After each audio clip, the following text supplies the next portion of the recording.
Toba Jasani. And I'm going to just teach you a few words of Swahili. Kwaheri means goodbye. Uhuru means freedom. Ujamaa is a brotherhood or socialism.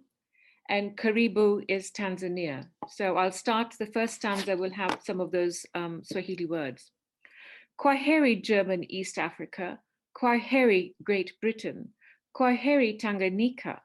Uhuru na Ujamaa. Karibu, Tanzania. Nationalization, loss of land, homes, and business, the loss of family, the loss of relationships, the loss of dignity, the shame of ultimatums, a start of the brown flight to liminal spaces, to diasporian existences anew in lands belonging to another, the son of the only son, the kind and gentle one, the favored, loved, and smart one, this brother mine, ears deaf, eyes blind, tongues torn out of mouths, speaking in whispers, money changing hands, removed in stealth for a good education, a better life, from the frying pan into the line of fire, the start of the brown flight to liminal spaces, a diasporian existence in the lands of the last colonizer. A slate-colored sky, soft mist in the distance, enveloping the valley that surrounds us. At boarding school in Nairobi, in my dormitory, sitting on the bed with knees bent, Nermin and I learning to shave the hair off our legs. The phone rings in the distance. Fatu, Fatu, it's for you, long distance. With puffs of shaving cream over parts of my leg, razor blade held tightly in hand, happy, running, thinking, Gantia, Chevro, Cara biscuits, what can I possibly order from home? Answering the phone with anticipation, I hear the mother says, to Canada I go. I'll see you when I see you. What about me, Ma? Goodbye, Fatma. The mist closing in, 13 years old and forsaken in a country not of my own. The start of the brown flight to liminal spaces. A diasporian existence in the land of another, the start of the brown flight to lands, spaces, and places anew, to a land rightfully belonging to another, Turtle Island. In this land that I now reside, white settlers shifting ownership of blame, brown bodies complicit in harming the first peoples, yet brown bodies also categorized as inconsequential, nuisance, different, exotic, and thus relegated to the margins, a diasporian existence in the land of another. Learning the limits of white-bounded spaces, living with symbolic, histopolitical, and geographical boundaried existence, navigating across these borderlands when permitted, learning to navigate in new margins, one step forward, two steps back, dancing, always dancing on the margins, learning to know my place in spaces in between, in a land belonging to another, Turtle Island, not white settler, not First Nations, not colonized, but previously colonized. White settlers colonizing brown bodies anew, complex hybridized identities. Who cares? Not white settler, not First Nations. Caught between the binary, diasporian, colonized brown bodies made invisible, except when white settlers need to shift the blame. Over to you, Fran. Thank you. So when Fatima shared her poem with me, I reflected on it and I created this. Who am I? Who am I if not land? Who am I if not sea? Who am I if not sky? Who am I if not tree? Who am I if not dog? Who am I if not twin? Who am I if not spirit? I am land in my walking across Exmoor or the dunes at Woolacombe.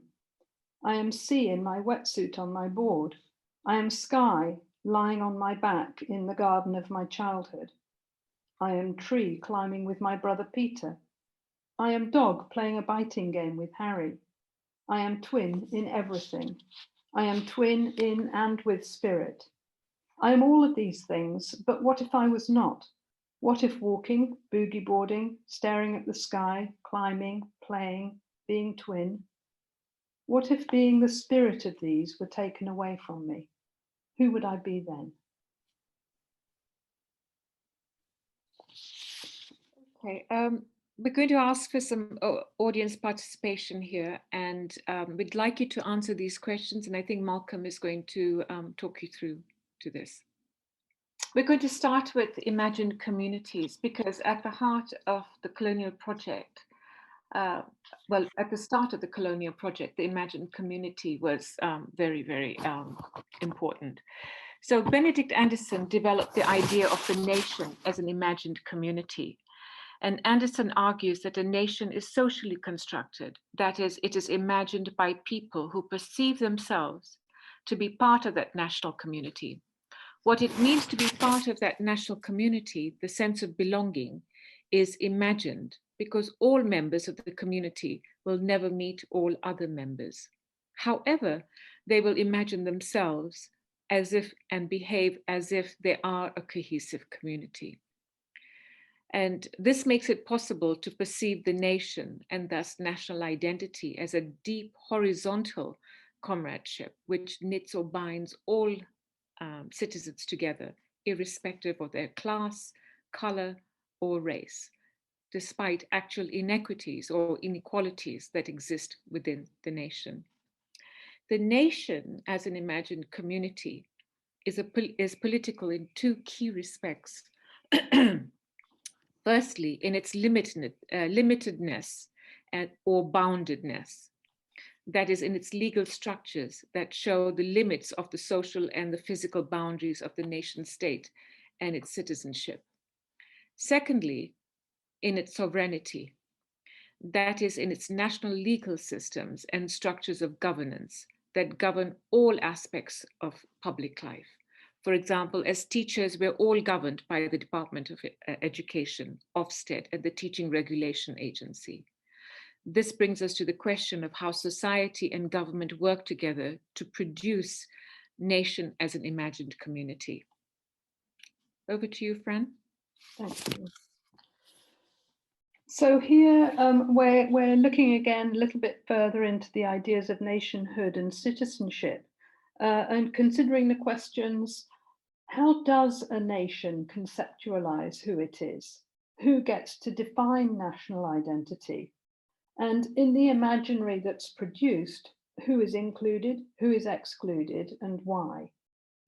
And to answer some of these questions, we need to go back in history to a time when the European nations, as they are, or as they became, were being formed, and when their formation was being done in relation to the processes of colonization and to the role of print media in these processes. And we're highlighting print media because it happened around the same time or just before the colonial spread. So the European printing press was invented around 1440s in Germany.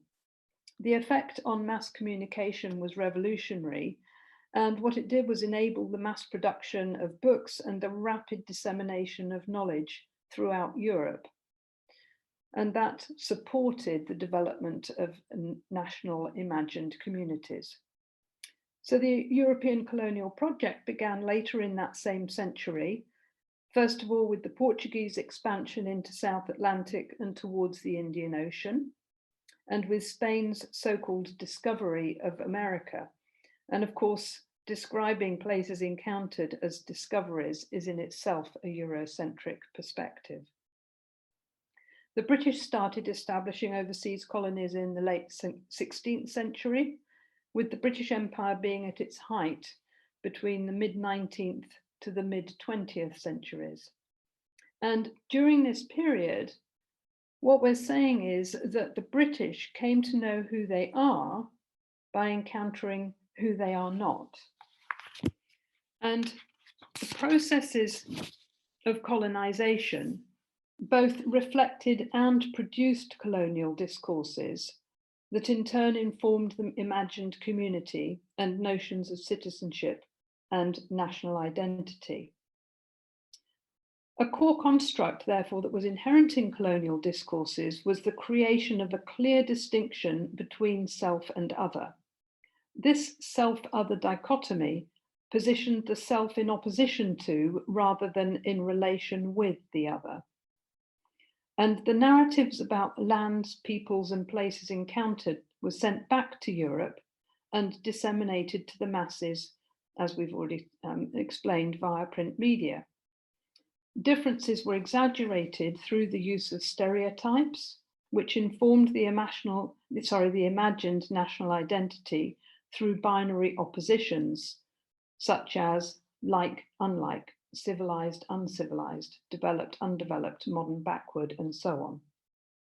So by their very nature, all national identities, as we know, are subject to stereotypes. And if we look at the image on the left here, as an imaginary, it shows the British poking fun at themselves. But in this stereotype, there are only white people evident. Why might that be the case? And what does it say about the British imaginary?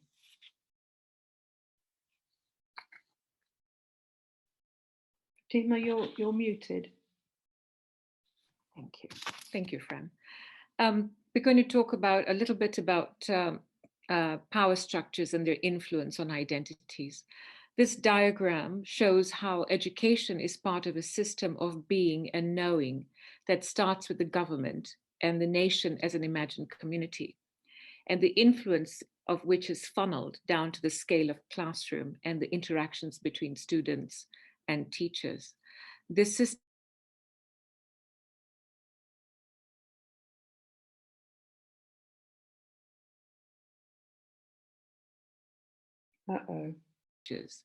all against Fatima, can you read from this system, because you disappeared for a minute, sorry. Thank you. This system is one in which students are categorized according to race, ethnicity, and ability. Knowledge is categorized into subjects. The curriculum is categorized into key stages, all against apparently neutral criteria that are then the assumed norm, that we will argue is colonial and part of what Gros-Fauguel calls the colonial world system. The influence of government and how a nation imagines itself is all too evident in the next slide. Fran? So if you just have a look at the slide there, the image that's obviously based on the UK Union flag was one that was found on a school's website in the UK, where it's being used as an illustration alongside the school's approach to meet the government's requirement for schools to promote fundamental British values. It's for us, it's a really great example of the role of print media in the formation of national identity.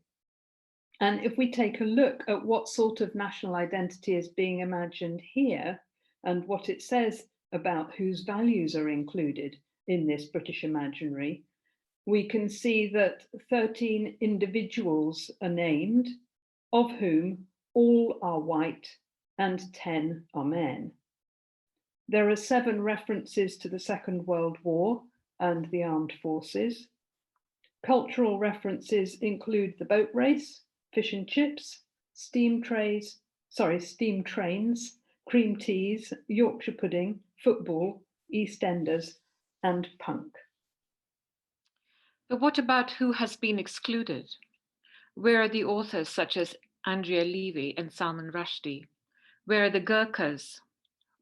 Where's reference to the Windrush? Where's reference to Cheddar Man, the archaeological find in Cheddar Gorge of the oldest known skeleton who was an African man? Where's reference to Emma Clark, the first known Black woman footballer in Britain? As an imaginary, it is a whitewashed, backward-looking one that is centered on white, privileged men. So here we're going to go back in time to look at the history of colonialism and how it provided the foundation for the British imaginary. In his book, English and the Discourses of Colonialism, Alistair Pennycook argues that colonialism is not only a period in which European colonial nations' cultures were imposed on colonized nations, but also a period that produced binary oppositional discourses that created a stark contrast between home, us, and the people and places encountered who were positioned as other and them. A discourse provides a framework or lens through which we see the world. Discourses are therefore not neutral and can be used explicitly or implicitly to frame to suit a particular purpose. Colonial discourses were produced first by explorers, closely followed by anthropologists, who viewed what they encountered through the lens of home and the ideas about European culture that they took to be the norm, as opposed to being one norm amongst many. This colonial discourse framed cultures encountered as exotic, savage, backward, uncivilized, uneducated, and so on, and anything that was the opposite of European characteristics. These characteristics were associated with the visible difference of skin color, and through Darwinian ideas of science and evolution, the idea of race as a biological distinction was established. Pennycook argues that the discourses were produced through colonialism have had long-lasting effects in large domains of Western thought and culture, including education that was a key mechanism by which to use those same discourses to colonize Black, Brown, and indigenous bodies and mind. Fran? Thanks. So what we're saying is that the colonial project is both an ontological as well as an epistemological project. That is, it's about colonizing ways of being as well as ways of knowing. And the project refers to the processes, events, structures that happened at the time of the spread across the world. And the purpose of the project was to gain control of places outside of Europe for the benefit of the UK. Land was taken either through direct or indirect rule, and institutions and systems were set up to ensure the perpetuation of the project. For example, legal systems that robbed First Nations peoples of their territories through biased treaties. Educational institutions in the form of residential schools in Canada and Australia that were designed to eradicate Aboriginal ways of being and to replace them with white settler ways, and economic systems that used colonized bodies as slaves. So in effect, we're saying that the colonization was a totalizing project of ownership of minds, bodies, and land, using a way of thinking that's referred to as coloniality, or in that article by Gross-Fogel, as the colonial world system. So coloniality is the way of thinking and being, and the organization and systemic distribution of power through the control of access to knowledge and resources by the dominant group. It's what remains after political independence, an enduring and ongoing legacy, and long-standing patterns of power continue to define knowledge production, culture, labor, and intersubjective relations. For example, in Gross-Fogel's article, that was suggested reading for this seminar, he identifies 15 entangled global hierarchies that are inherent in the global system, and that put the European Christian patriarchal white heterosexual male characteristics of the colonizers on the superior side of the binary, and all identity characteristics that were different to these on the inferior side.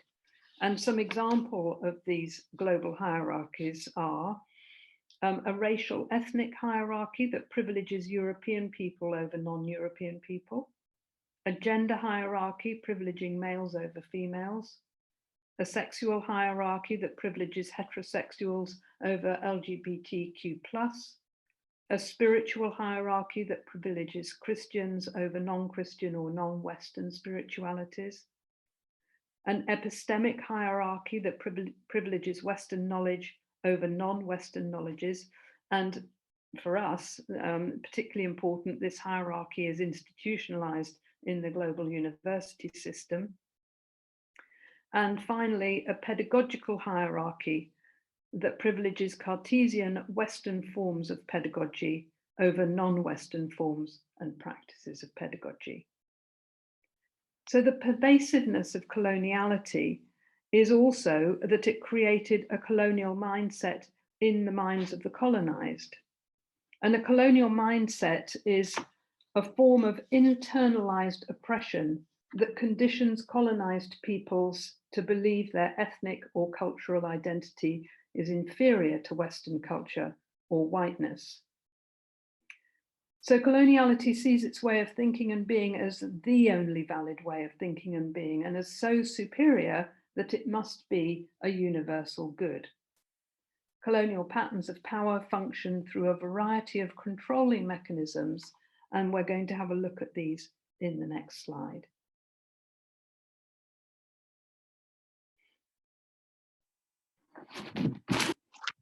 So here we're looking at colonial power and its mechanisms. Among others, colonial relations had two major interconnected sets: appropriation and erasure.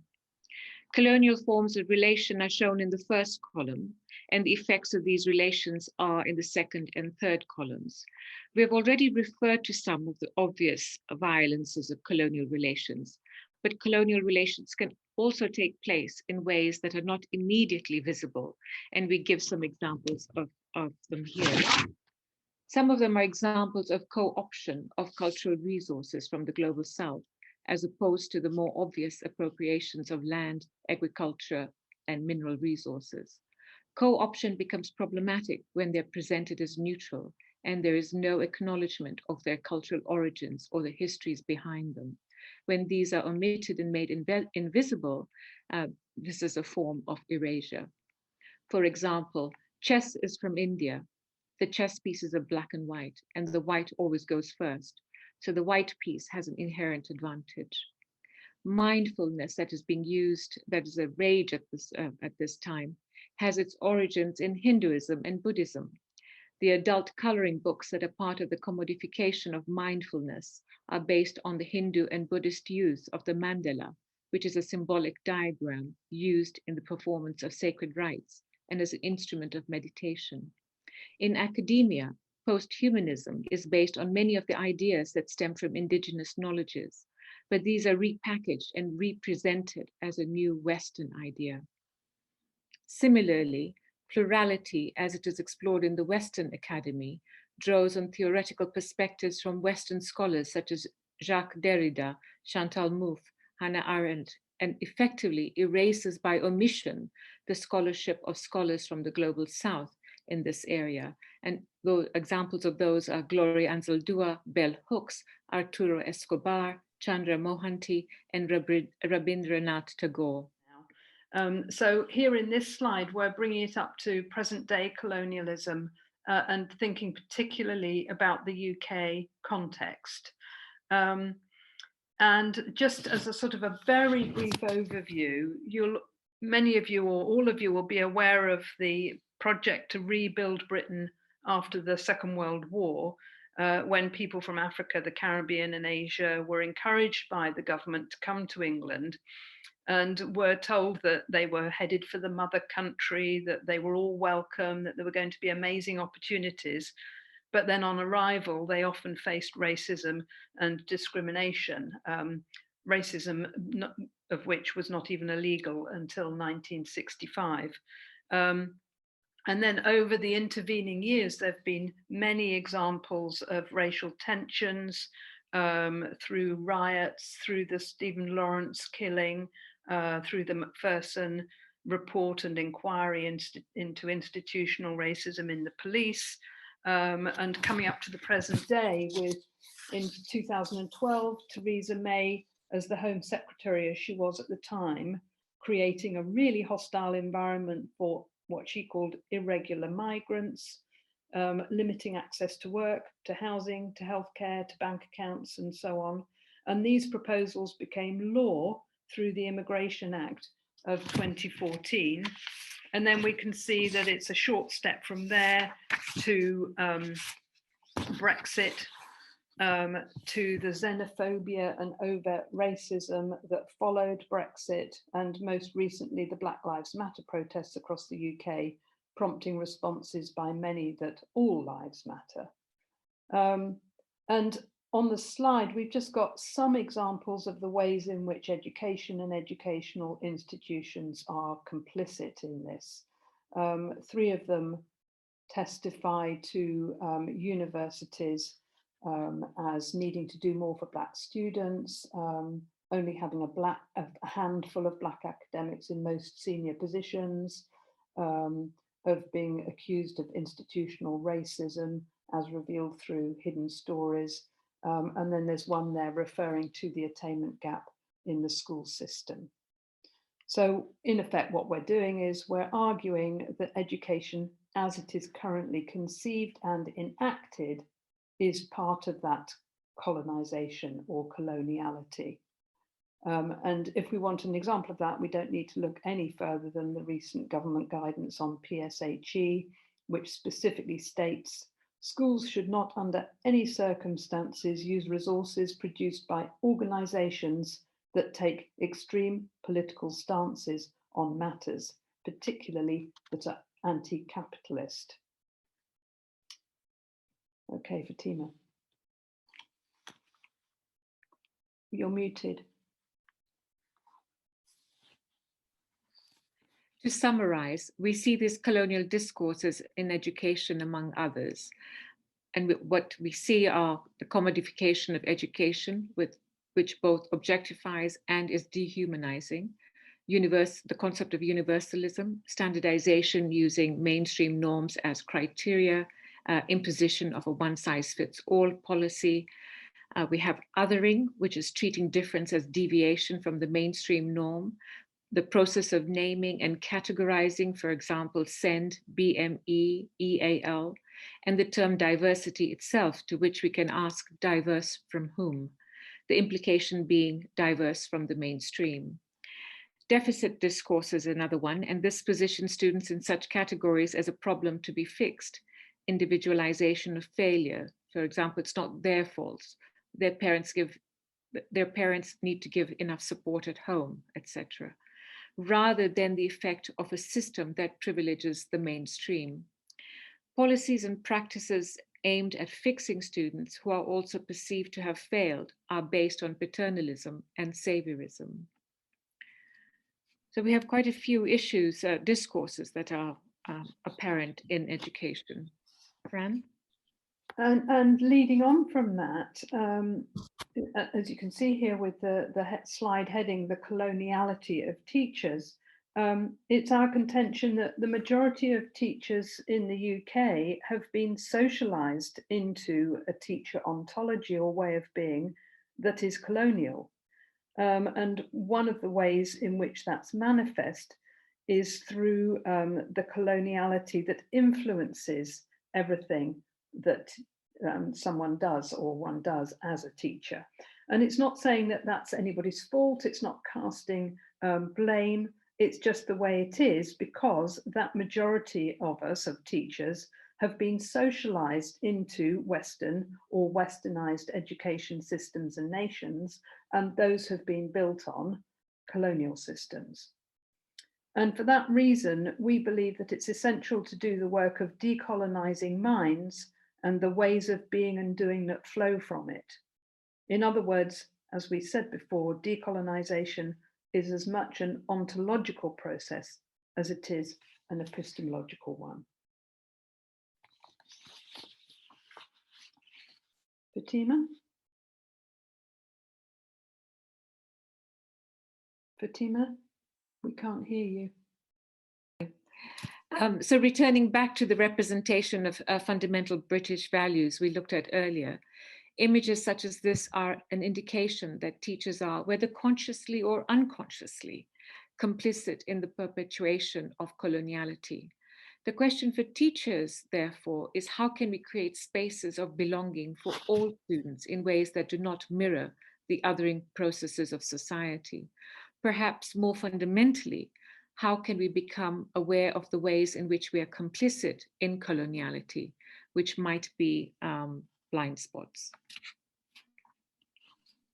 And in this slide, we're developing that idea of blind spots, but using the concept of the abyssal divide or abyssal thinking that comes from Bonaventura de Sousa Santos. He introduces the idea of abyssal thinking as a system consisting of visible distinctions which are based on invisible distinctions that are in turn established through a logic that defines social reality as either on this side of the abyssal line or on the other side of the abyssal line. And Sousa Santos's argument is that because of the universal, dominating, monological form that coloniality takes, coloniality can only see itself on this side of the abyssal line, and what exists on the other side of the line is completely obscured from it, because from within the way of thinking that is colonial, it's beyond thinking to imagine that there might be another or a pluriversal world rather than a universal world. So whereas people who are on the other side of the abyssal line are very well able to see both sides of the line because they experience it on a daily basis, those on the colonial side are not. So what we're arguing then is that if education itself is an instrument of colonial power, then education as it's conceived of in the West and westernized systems is on the colonial side of the line, and finds it difficult to conceive of education in any other way than the way that it is. And following Fanon, we construct this as symbolic and epistemic violence against the ways of being, knowing, and doing of those on the other side of the line.